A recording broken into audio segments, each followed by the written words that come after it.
नमस्कार, मनी गुरु की इस खास पेशकश में आप सभी का स्वागत है। मैं हूं स्वाति रायना। एक सर्वे के मुताबिक घरेलू बचत में बड़ी गिरावट दर्ज की गई है। नेशनल अकाउंट स्टैटिस्टिक्स 2024 के वित्त वर्ष 2022-23 के जारी आंकड़ों के मुताबिक फाइनेंशियल सेविंग्स की दर गिरने के साथ ही बैंकों से कर्ज में जोरदार उछाल दर्ज किया गया है। पर इसी डेटा के मुताबिक पिछले 3 सालों में म्यूचुअल फंड निवेश 3 गुना बढ़ा भी है। आज करेंगे चर्चा फाइनेंशियल मैनेजमेंट का ये ट्रेंड कैसा है, बचत और खर्च में संतुलन कैसे बना सकते हैं। इस पर रहने वाली है खास चर्चा। हमारे साथ 2 एक्सपर्ट्स हैं, Hemant Rustagi CEO wise invest और Vishwajit Parashar mutual fund expert. बहुत स्वागत करते हैं दोनों एक्सपर्ट्स का हमारे साथ इस खास चर्चा में शामिल होने के लिए। पहले जरा आंकड़ों को समझना जरूरी है। ये कुछ आंकड़े हमने पिछले साल भी देखे थे। फाइनेंशियल सेविंग्स की दर, मतलब जो बचत दर जिसे कहते हैं, जो हाउस होल्ड सेविंग्स है, उसमें एक डिक्लाइनिंग ट्रेंड देखने को मिल रहा है। हम यूजुअली भारतीयों को या भारत को सेविंग का देश मानते आ रहे हैं, पर शायद ये ट्रेंड थोड़ा बदल रहा है। और ट्रेंड ये भी कहता है कि बैंकों से लोन की जो दर है या जो एक ट्रैजेक्टरी है वो भी बढ़ रही है। लोग ज़्यादा कर्ज ले रहे हैं, फिजिकल एसेट्स में ज़्यादा खर्च कर रहे हैं। मतलब घर खरीदना हो लोन पर या गाड़ी खरीदनी हो लोन पर, इस पर ज़्यादा अब फोकस किया जा रहा है। हेमंत जी, इस ट्रेंड को कैसे हम समझें अगर हम प्योर आंकड़ों की बात करें तो? ये आई थिंक बहुत ही इंपॉर्टेंट आंकड़े जैसे आपने कहा कि आई थिंक इसके 2 इंपॉर्टेंट कारण हैं। जैसा अगर हम बात करें कि हमारे देश में जो फाइनेंशियल एसेट्स जो फाइनेंशियल सेविंग है वो नीचे क्यों जा रही है। देखिए, अगर हम पीछे जाएं 2-3 साल पहले तो शायद हम कह सकते हैं कि जो हमारी नेट फाइनेंशियल सेविंग जो है वो पीक हुई थी करीब 2020-21 में। उसके बाद से हमने देखा है कि वो डिक्लाइनिंग ट्रेंड है, वो नीचे आ रही है। उसके दो मुख्य कारण हैं। एक तो ये कि अगर हम पिछले 2-3 साल का समय जहां पे हमने देखा है कि जो फाइनेंशियल सेविंग नीचे आ रही है, वो ऐसा समय था जब हमने कोविड के जो आफ्टर इफेक्ट्स है उसको हमने फेस किया। तो हुआ क्या, शुरुआत में जब कोविड पीक पे था तो कहीं ना कहीं लोगों की रिक्वायरमेंट और लाइफस्टाइल बदला। लोगों को लगा कि क्योंकि वर्क फ्रॉम होम भी था, तो कहीं ना कहीं लोगों को लगा कि बड़ा घर होना चाहिए।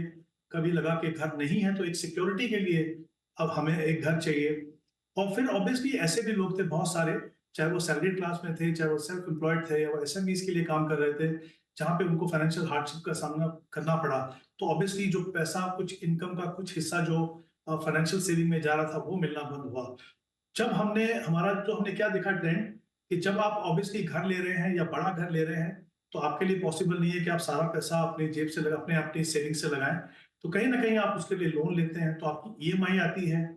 इंटरेस्ट जो आप पे करते हैं वो कहीं ना कहीं आपकी जो फाइनेंशियल सेविंग्स है उसको कम करता है, राइट। तो ये जो मूव था, हमने देखा कि जो जो फाइनेंशियल सेविंग्स थी वहां पे कम हुई और जो पैसा जो है वो फाइनेंशियल एसेट्स के ऊपर गया।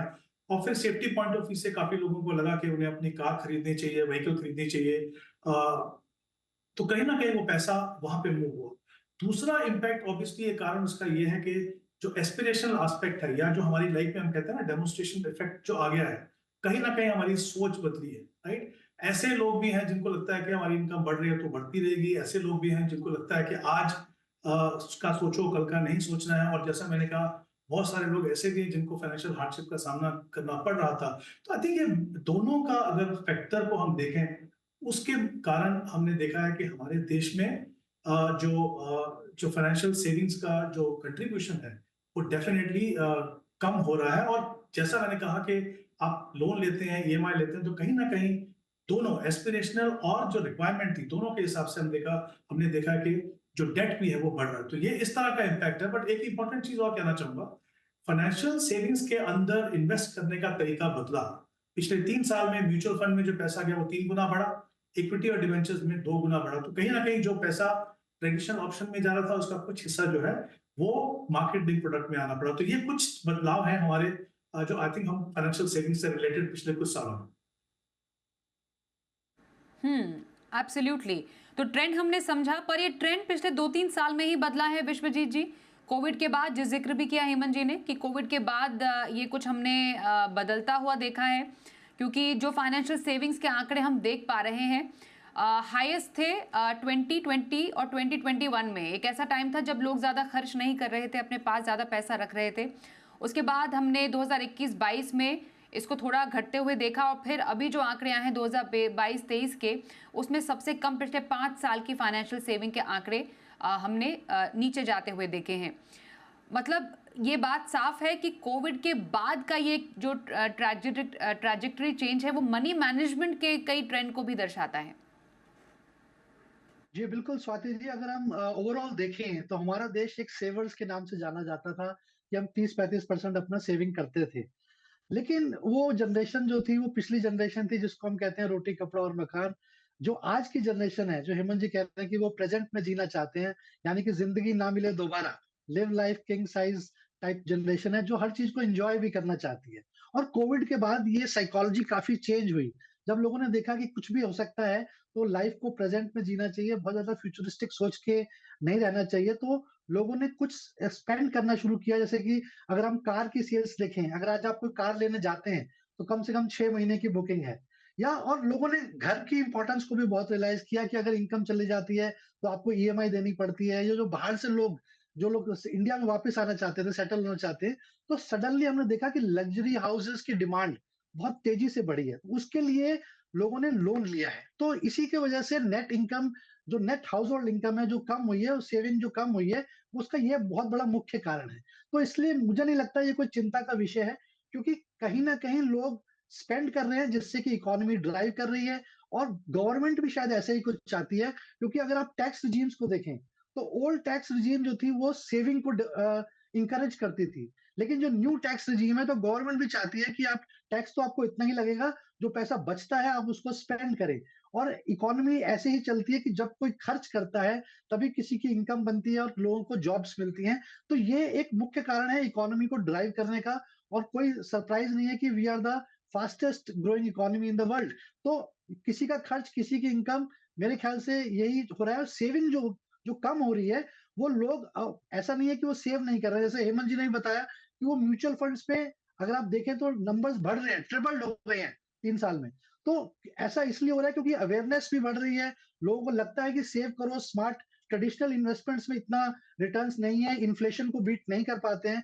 तो सडनली म्यूचुअल फंड और ये एसआईपी जैसी कॉन्सेप्ट्स बहुत ज़्यादा पॉपुलर हो गई हैं, और इसकी वजह से ही इन्वेस्टमेंट्स में भी एक बहुत बढ़ोतरी आई है, चाहे वो स्टॉक्स हैं, चाहे वो म्यूचुअल फंड्स हैं। और रियल एस्टेट हमारे देश का शुरू से ही एक बहुत प्रिय इन्वेस्टमेंट रहा है, तो काफ़ी हद तक उसमें भी एक बहुत अच्छा ग्रोथ देखने को मिला है। बिल्कुल यही बात हो रही है हेमंत जी, जिसका जिक्र आपने भी किया। पर ये जो बढ़ते कर्ज का ट्रेंड है, ये एक जिक्र जो विश्वजीत जी भी कह रहे हैं कि आज में जियो, कल किसने देखा है। अब जो मिलेनियल्स जो खर्चे कर रहे हैं या जो अपना मनी मैनेज कर रहे हैं, या जो अब उसके बाद की जो जनरेशन है जिसकी हम बात करते हैं, जेन जी की बात करते हैं, उनका भी शायद यही एक आपको लगता है कि एक थॉट प्रोसेस है पैसों को लेकर, कि अभी अपने सारे पैशंस को पूरे कर लो, सभी शौक को पूरे कर लो, जिसके लिए शायद लोग गाड़ी जैसी जो एक एसेट है वो जल्दी खरीदना चाहते हैं, अपने मनपसंद घर में रहना चाहते हैं, कर्ज लेने से कोई किसी को किसी तरीके की हिचक नहीं है। जो डेट मैनेजमेंट है वो शायद थोड़ा सा लोगों पर हो सकता है कि आगे जाकर हावी हो जाए। ये जो ट्रेंड है कर्ज लेने का ट्रेंड, आपको लगता है आगे आने वाले टाइम में थोड़ा एक चिंता का विषय है, या फिर ज्यादा परेशानी की बात नहीं है? नहीं स्वाति, देखिए ये जो चेंज है, जैसा मैंने पहले भी कहा, ये ऑब्वियसली एस्पिरेशनल जो हमारी नीड्स हैं या रिक्वायरमेंट्स हैं या जो हमारे एस्पिरेशंस हैं, और जैसा मैंने कहा कि हमारी लाइफ में जो डेमोन्स्ट्रेशन इफेक्ट आया है कहीं ना कहीं उसका ये असर देखने को मिल रहा है हमें, चाहे वो जेन जी हो या फिर जनरली भी हमने देखा है थॉट प्रोसेस जो है कहीं ना कहीं बदला है। क्योंकि पहले पूरा जो फोकस था वो सेविंग और उसके ऊपर हुआ करता था। कहीं ना कहीं लोगों को लगा कि जो हम इतनी मेहनत कर रहे हैं, इतना पैसा कमा रहे हैं, और जिस तरीके के उन्होंने सिचुएशन कोविड में देखी, उनको लगा कि लाइफ में कभी भी कुछ हो सकता है, इतनी अनसर्टेनिटीज हैं, तो क्यों ना हम लाइफ में जो मेहनत करके पैसा कमा रहे हैं उसको एंजॉय करें। देखिए मुझे लगता है ये ट्रेंड शायद कंटिन्यू करेगा, क्योंकि इसके साथ साथ एक चीज और भी है कि जैसा मैंने पहले भी कहा कि आपका जो सोच है इन्वेस्टमेंट करने का तरीका बदल रहा है। तो क्या होगा, अगर आपकी जो इन्वेस्टमेंट नॉर्मली जो ट्रेडिशनल ऑप्शन में जाती थी, अगर वो आप म्यूचुअल फंड में, इक्विटीज में इन्वेस्ट कर रहे हैं, तो आप ओवर ए लॉन्गर पीरियड कहीं ज्यादा एक्यूमुलेट कर पाएंगे। तो अगर आपकी सेविंग या जो आपकी इन्वेस्टमेंट है वो थोड़ी कम भी होती है, थोड़ी कम होती है, मतलब उसको बहुत ज्यादा कम नहीं कर सकते आप। कुछ हिस्सा आप अगर कंजम्पशन में करते हैं तो भी आप, क्योंकि आप सही एसेट क्लास चुन रहे हैं, सही इन्वेस्टमेंट ऑप्शन चुन रहे हैं, तो शायद इवेंचुअली 15-20 साल के बाद जो आप एक्यूमुलेट करेंगे वो कहीं ज्यादा करेंगे जो आप ट्रेडिशनल इन्वेस्टमेंट ऑप्शन से करते थे। तो कुछ हद तक अगर वो शिफ्ट होता है तो उसमें कोई प्रॉब्लम नहीं है। मेरा ये मानना है कि ये जो रिक्वायरमेंट्स हैं, हमारी एस्पिरेशन जो है, उनको हम इग्नोर नहीं कर सकते। लेकिन साथ ही ये बहुत ही इंपॉर्टेंट है कि हम अपने फ्यूचर के ऊपर भी ध्यान दें। तो जैसे एक तो मैंने कहा कि आप अगर सही एसेट एलोकेशन करते हैं, सही ऑप्शन चुनते हैं, तो आप कहीं ज्यादा अक्यूमुलेट कर सकते हैं। थोड़ा डिसिप्लिन लेके आइए। जैसे हम देख रहे हैं कि बड़ा अच्छा ट्रेंड निकला है। एक तो हम देख रहे हैं कि हमारी एसआईपी बुक 20,000 करोड़ की हो गई है। फिर आप जिन इन्वेस्टर से बात कीजिए, ज्यादातर इन्वेस्टर जो है वो बात करते हैं स्टेप अप एसआईपी या टॉप अप एसआईपी, जिसको हम बोलते हैं कि हर साल हम बढ़ाएंगे। तो कहीं ना कहीं मुझे लगता है कि अच्छी चीजें भी लोग सीख रहे हैं। साथ ही फर्क सिर्फ इतना है कि वो थोड़ा एंजॉय करना चाहते हैं। पर आई थिंक 2-3 चीजें देखने की जरूरत है यहाँ पे। स्वाति देखिए, अगर हम अपने डेट की बात करें, ओवरऑल हाउस होल्ड डेट है, उसका 1/3 जो है वो हाउसिंग है, 2/3 जो है वो नॉन हाउसिंग है। राइट? तो कहीं ना कहीं ऑब्वियसली ये बढ़ रहा है। तो सोचने की जरूरत है उसके ऊपर। पर जैसा मैंने कहा, अगर हम उसको बैलेंस करके चले तो मुझे लगता नहीं कोई प्रॉब्लम है। बट अभी भी इसको भी अगर हम अपने जो एडवांस कंट्रीज हैं और डेवलप कंट्रीज हैं, या फिर और जो ब्रिक्स में जो कुछ और कंट्रीज हैं, वहां पे देखें तो वहां से लेवल अभी भी कम है। ऑफ कोर्स जब हम पीछे मुड़ के देखते हैं जिस तरीके की हमारी सेविंग हैबिट्स थी, कहीं ना कहीं हमें लगता है कि शिफ्ट हो रहा है। बट अभी भी बहुत ज्यादा ऐसा नहीं है कि हमें चिंता करने की जरूरत है। सेविंग्स को जब आप देखें ना, तो मुझे लगता है फिजिकल और फाइनेंशियल दोनों को मिला के देखना चाहिए। तो बहुत ज्यादा फर्क नहीं है मुझे लगता है। बट अगर दोनों में बैलेंस रख के चल सके और सही चुनाव कर सके इन्वेस्टमेंट ऑप्शन का, तो फिर बहुत ज्यादा इंपैक्ट आपके फाइनेंशियल फ्यूचर पे नहीं आएगा। बिल्कुल, म्यूचुअल फंड में बढ़ते ट्रेंड की बात की, बढ़ता जो निवेश है, क्योंकि यही जो आंकड़े हैं वो ये भी बताते हैं कि पिछले 3 सालों में दोगुना हुआ है म्यूचुअल फंड निवेश। पर कितना सस्टेनेबल है विश्वजीत जी ये? क्योंकि अगर एसआईपी के आंकड़े बढ़ रहे हैं, एसआईपी बुक बढ़ रही है, तो काफ़ी एसआईपीज रिडीम भी होती हैं। ये जो सस्टेनेबल फैक्टर है, लॉन्ग टर्म वेल्थ क्रिएशन का जो एक ट्रेंड है, इसको भी डिस्कस करना बेहद ज़रूरी है, क्योंकि ये डेफिनेटली आगे आने वाले 10, 15, 20 सालों की एक नींव तैयार करता है। हम जो अब तक देखते आ रहे थे वो ये था कि म्यूचुअल फंड में निवेश एक उभरता ट्रेंड था। ट्रेडिशनल ऑप्शंस को ज़्यादा लोग पसंद करते थे। पीपीएफ हो गया या बाकी जो प्रोडक्ट्स है वहाँ पर ज़्यादा पैसे डाले जाते थे, क्योंकि उसमें लॉक इन होता था, आपको कंपलसरी उन ऑप्शंस में रहना ही पड़ता था 15 साल के लिए। अब म्यूचुअल फंड इतना आसान, easy to come easy to go है कि लोग पैसे डाल लेते हैं, लगता है कि चल रहा है, नहीं चल रहा है तो पैसे निकाल भी लेते हैं, क्योंकि ये ट्रेंड हमने देखा है। कितना सस्टेनेबल है ये? बिल्कुल स्वाति जी, मुझे ऐसा लगता है कि काफी मैच्योरिटी आई है निवेशकों के दिमाग में।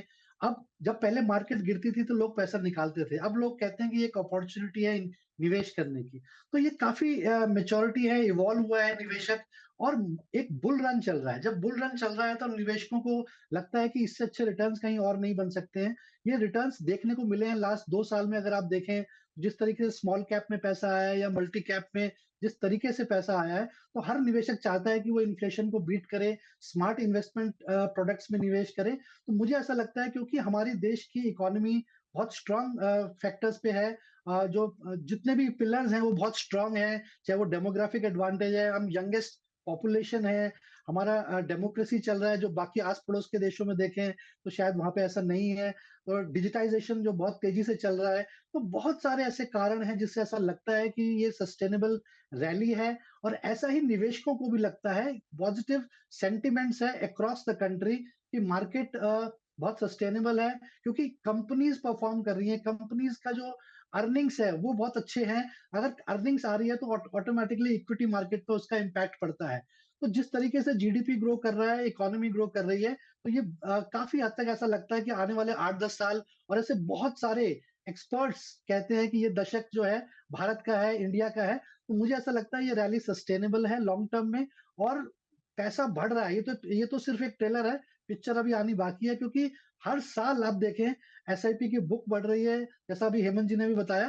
तो ये मुझे नहीं लगता ये रुकने वाली चीज है कोई। और बहुत सारी अवेयरनेस जो आपके चैनल के माध्यम से, और बहुत सारे लोग जो देख रहे हैं रिटर्न्स, और फोमो फैक्टर है, इसकी वजह से लोग एंटर कर रहे हैं मार्केट में। तो मुझे ऐसा लगता है टेक्नोलॉजी की जो कन्वीनियंस मिल रही है, एक छोटे से एप्लीकेशन से आप इन्वेस्ट कर पाते हैं, ऑफिस में बैठे-बैठे आप बड़े आराम से म्यूचुअल फंड सिप स्टार्ट कर लेते हैं। तो ये सारे फैक्टर्स अगर हम देखें तो ये मुझे ऐसा लगता है ये बहुत सस्टेनेबल है। जो बात आप कर रहे थे कि 2 साल में एसआईपी लोग क्लोज़ कर देते हैं, वो थोड़ा-सा अभी रिसेंसी बायस की वजह से अभी थोड़ी-सी अवेयरनेस और आनी बाकी है, जहाँ पे लोगों को लगेगा कि एसआईपी कंटिन्यू करनी चाहिए, चाहे मार्केट ऊपर हो, चाहे गिरावट हो, तभी रूपी कॉस्ट एवरेजिंग या पावर ऑफ कंपाउंडिंग का लाभ मिलेगा। तो मेरे को लगता है कि आने वाला ट्रेंड काफ़ी पॉजिटिव है, चाहे वो म्यूचुअल फंड्स है, चाहे वो स्टॉक मार्केट है और निवेशक समझ चुके हैं कि अगर करेक्शन आती भी है, तो वो एक अपॉर्च्युनिटी है निवेश करने की, ना कि पैसा निकालने की। और जो कर्ज बढ़ता जा रहा है, जैसा इन ताज़ा आंकड़ों से समझ में आ रहा है, ये कैसा ट्रेंड हम देख पा रहे हैं। अब क्योंकि हम अगर बढ़ते कर्ज की बात करें हेमंत जी, डेफिनेटली एक शिफ्ट आया है, एक पैराडाइम शिफ्ट आया है लोगों के मनी मैनेजमेंट में। वो सेव उतना नहीं करना चाह रहे, लेकिन घर गाड़ी इस पर खर्च जरूर करना चाह रहे हैं। उसके लिए आपको कर्ज की जरूरत पड़ेगी ही। और पिछले कुछ सालों में हमने देखा है कि बैंक जो है काफ़ी ज़्यादा मात्रा में कर्ज दे रहे हैं, एनबीएफसी से लोग काफ़ी ज़्यादा कर्ज ले रहे हैं। उसके कई कारण हैं। कर्ज मिलना आसान हो गया है, चुटकियों में कर्ज मिल जाता है। पूरी प्रोसेसिंग जो प्रक्रिया है वो आसान हो गई है। हर बात के लिए अब आपको कर्ज मिलता है, क्रेडिट कार्ड्स आ गए हैं। पर इस लोन मैनेजमेंट को संभालना भी बेहद ज़रूरी है। हेमंत जी, ज़रा ये बताइए, क्योंकि पूरी फाइनेंशियल प्लानिंग में हम इन्वेस्टमेंट की तो बात करते हैं, पर लोन मैनेजमेंट कितना ज़रूरी है? अगर आपने कर्ज ले लिया तो उसको संभालना कितना ज़रूरी है? कैसे संभाले इसे? इस बात में मैं बिल्कुल एग्री करता हूँ। आपने जैसे आपने बिल्कुल सही कहा। अभी जब से हमने देखा है कि डिजिटल लेंडिंग का जो प्रचलन हुआ है, तो लोगों को लोन लेना बहुत आसान हो गया है। तो कहीं न कहीं आई थिंक जो हम बात कर रहे हैं कि हाउस होल्ड डेट जो बढ़ रहा है, वो भी एक इम्पोर्टेंट फैक्टर है। बट जैसे मैंने पहले भी कहा कि हम हमारी जो एस्पिरेशंस हैं, उसको इग्नोर नहीं कर सकते। But at the same time हमारा जो फाइनेंशियल फ्यूचर है, हमारी जो बड़े-बड़े इन्वेस्टमेंट गोल्स हैं, वो घर खरीदना हो सकता है, हमारे बच्चों की एजुकेशन हो सकती है, हमारे रिटायरमेंट का जो कॉर्पस बनाते हैं वो हो सकता है, उनको भी हम इग्नोर नहीं कर सकते। तो कहीं ना कहीं ये जो लोन मैनेजमेंट की आपने कहा, जो कहीं ना कहीं दोनों के जो बैलेंस है वो करके चलना बहुत ही इंपॉर्टेंट है। तो उसके लिए अगर हम थोड़ा सा डिसिप्लिन करके चले, जैसा मैंने कहा दोनों ही करना बहुत जरूरी है। तो उसके लिए डिसिप्लिन ऐसा हुआ कि अगर आप एक मान लीजिए एक इन्वेस्टमेंट प्लान या एक सेविंग प्लान बनाते हैं, तो उसमें क्या होगा, आप अपनी रिक्वायरमेंट्स को देखेंगे। जैसा हम हमेशा कहते हैं, जो गोल बेस्ड इन्वेस्टमेंट प्रोसेस आप फॉलो करते हैं, उसका सबसे बड़ा फायदा ये है कि जब अपने गोल्स को आप डिफाइन करते हैं, आप देखते हैं कि कितना पैसा आपको इन्वेस्ट करने की जरूरत है। जब आपने वो असरटेन कर दिया कितना पैसा इन्वेस्ट करने की जरूरत है, तो फिर आप जाके पीछे देखते हैं कि इसमें से कितना पैसा हम इन्वेस्ट कर सकते हैं। अगर आपको लगता है कुछ गैप है कि मान लीजिए मुझे 25,000 रुपए इन्वेस्ट करना है और मेरे पास सिर्फ 20,000 रुपए है, तो फिर हम कोशिश करते हैं कि बजटिंग बनाएं। देखें कि कौन से ऐसे एक्सपेंसेस हैं, कौन सी ऐसी चीज हम जो कर रहे हैं, जो हमारे फाइनेंशियल फ्यूचर के रास्ते में आ रही है, तो हम कोशिश करते हैं कि उसको हम कम करें। तो जैसा मैंने कहा कि उससे क्या होता है, जब बजटिंग करेंगे तो आप कुछ जो नॉन एसेंशियल एक्सपेंडिचर है उसको आप कम करेंगे। कहीं ना कहीं आपको वो रियलाइजेशन आएगी। अगर बिना बजटिंग के आप करेंगे तो आपको ये बहुत मुश्किल होता है, और कहीं ना कहीं वो इम्बैलेंस आता है कि कितना आपने लोन लिया, कितना आपने इन्वेस्ट किया। थोड़ा सा डिसिप्लिन अगर हम करें, तो ये हमें अलाउ करेगा कि हमारे पास पैसा हो, हमारी एस्पिरेशंस को, आज की जरूरतों को पूरा करने के लिए, साथ ही हमारे फ्यूचर के लिए, फाइनेंशियल फ्यूचर के लिए, हमारे भविष्य के लिए, हमारे लिए और हमारे जो जो हमारे फैमिली के लोग हैं, हम पे फाइनेंशियली डिपेंडेंट हैं, उनके फाइनेंशियल फ्यूचर के लिए हमारे पास पैसा हो। तो थोड़ा सा डिसिप्लिन रखें, और वो डिसिप्लिन इंश्योर करता है। और जैसा हमने पहले भी कहा, सही इन्वेस्टमेंट ऑप्शन चुने ताकि आपको रिटर्न बेहतर मिल सके, जो कहीं ना कहीं आपको एक लीवे देगा कि आप कम इन्वेस्टमेंट से भी ज्यादा कॉर्पस बना सके। तो कुछ चीजें हैं जिनको आप ध्यान रखें, तो ये दोनों चीजें करना डेफिनेटली मुमकिन है। बिल्कुल, तो ये cash management, cash flow management की बात हुई। लोन कैसे मैनेज करें, बात करें। अब थोड़ा एसेट एलोकेशन पर बात कर लेते हैं। क्योंकि एंड ऑफ द डे आप अपना जो पैसा बचा रहे हैं उसको जब तक निवेश नहीं करेंगे तब तक आप आने वाले खर्चों को पूरा नहीं कर सकते, क्योंकि मेन जो फोकस होता है पैसे से पैसे बनाने का होता है। तो एसेट एलोकेशन में इक्विटी डेट का जो एक तालमेल है, जो संतुलन है, वो बिठाने की ज़रूरत रहती है। इसे विश्वजीत जी, एसेट एलोकेशन में क्या जो फॉर्मूला है, तरीका अपनाएं जिससे कि एक बैलेंस बिठाया जा पाए?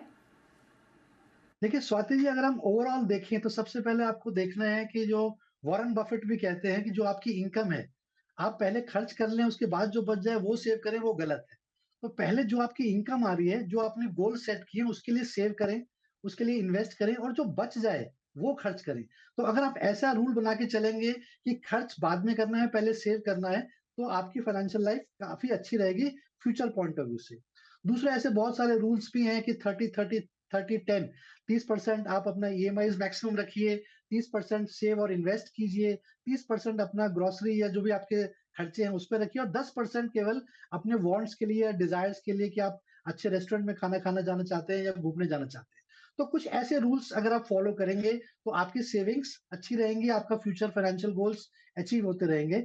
और जहाँ तक कि आपने एसेट एलोकेशन की बात करी है, वो अगर हम क्योंकि आपको अपना पहला रिस्क प्रोफाइल देखना है कि आप एग्रेसिव निवेशक हैं या कंजर्वेटिव हैं, उसके अकॉर्डिंगली ही आप अपना एसेट एलोकेशन बनाते हैं।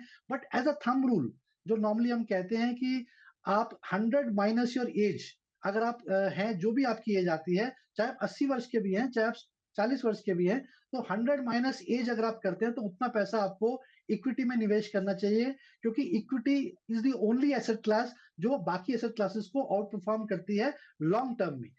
बाकी जो बचता है 10% चाहे आप कोई सी भी एज ग्रुप में हो, आपको गोल्ड में निवेश करना चाहिए। उसमें हम कोशिश करते हैं कि सोवरेन गोल्ड बॉन्ड जैसे प्रोडक्ट्स को सलाह देते हैं ताकि आपको थेफ्ट का, चोरी का डर ना हो, आपको लॉकर चार्जेस ना देने पड़े और जो बाकी बचता है परसेंटेज वो डेट में रखें यानी कि पीपीएफ, ईपीएफ या फिर और कोई सेफ इंस्ट्रूमेंट जहाँ पे आपको पूरी सिक्योरिटी है।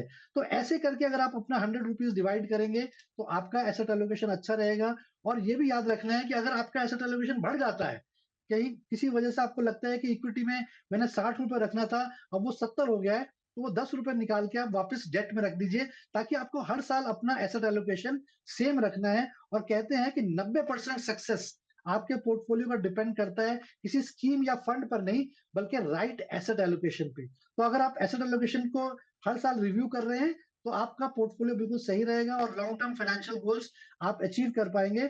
और जहाँ तक कि कर्ज़े की बात है, एक बहुत साल पहले एक मूवी आई थी तारा रामपम, उसको ज़रूर देखें। ज़रूरी नहीं है कि हर चीज़ आप लोन पे लें, एक लिमिट रखें 30% 40% अपने इनकम का उतना ही लोन लें, इससे ज़्यादा ना लें। ओके, तो ये हमने आज समझी कुछ बेसिक पर ज़रूरी बातें फाइनेंशियल मैनेजमेंट की और इस पर चर्चा करने के लिए हेमंत जी और विश्वजीत जी आप दोनों का बहुत धन्यवाद हम करना चाहेंगे। इसी के साथ वक्त एक ब्रेक का भी हो गया है। मनी गुरु में बस इतना ही। देखते रहिए जी बिजनेस।